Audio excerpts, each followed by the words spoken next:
ఇక్కడ ఒక్కొక్కరి గురించి ఒక్కొక్క చిన్న పాయింట్ చెప్పాలి. వరుణ్ అన్న అంటే గుర్తొచ్చేది హ్యాపీ డేస్, కొత్త బంగారు లోకం మా కాలేజ్ డేస్లో. శశాంక్ అన్న అంటే సై మూవీ. అండ్ ఫనీ అన్న అంటే obviously ultimate comedy timing. Varalakshmi గారు నేను ఫస్ట్ టైం చూసిన మీ సినిమా తారై తప్పటి. ఎస్, ఆ సినిమాలో చూసిన తర్వాత అసలు ఆ పర్ఫార్మెన్స్ ఇప్పుడు ఏ హీరోయిన్ అయినా చేస్తారా, ఇలా కూడా చేస్తారా అనుకున్న ఒక ట్రాన్స్లోకి వెళ్ళిపోయాను. అంత బాగుంటుంది, బ్యూటిఫుల్. బాలా గారితో చేసిన మూవీ. ఇది కూడా శబరి అనే మూవీ కూడా కంపల్సరీగా మంచి హిట్ అవ్వాలని మనస్ఫూర్తిగా కోరుకుంటున్నాను ఎంటైర్ టీమ్కి. అండ్ మహేంద్ర గారి గురించి చెప్పాలి అంటే ఈజ్ అన్ గోల్డెన్ హార్ట్ అండి, అంతే. అంటే ప్రతి ఒక్కరు అలానే చెప్తా పోతారు, కానీ ఆయనతో ట్రావెల్ అవుతా అంటాం కదా, మాకు తెలుసు హడావిడిగా ఏది చేయనివ్వరు. ఇది అయిపోవాలని అసలు ఏది లేదు. చేశారా, ఓకే, టైం తీసుకున్నారా, చూడండి క్లారిటీ ఉందా, ఓకే నెక్స్ట్ వెళ్దాం అని ఆచి తూచి అంటే ప్రతిదీ ఒక నీట్గా డిజైన్ చేసిన ఫార్మాట్లో తీసుకెళ్లే ఏకైక ప్రొడ్యూసర్ మహేందర్ గారు.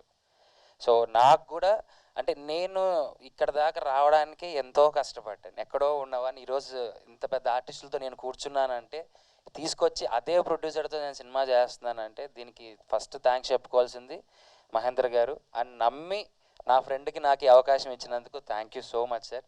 సో మా సినిమా కూడా వస్తుంది, వరుణన్న సినిమాతో పాటు మా సినిమా కూడా ప్రమోషన్ ఉంది, తొందరలో మీ ముందుకు వస్తుంది. So everyone all the best. Thank you so much for this opportunity.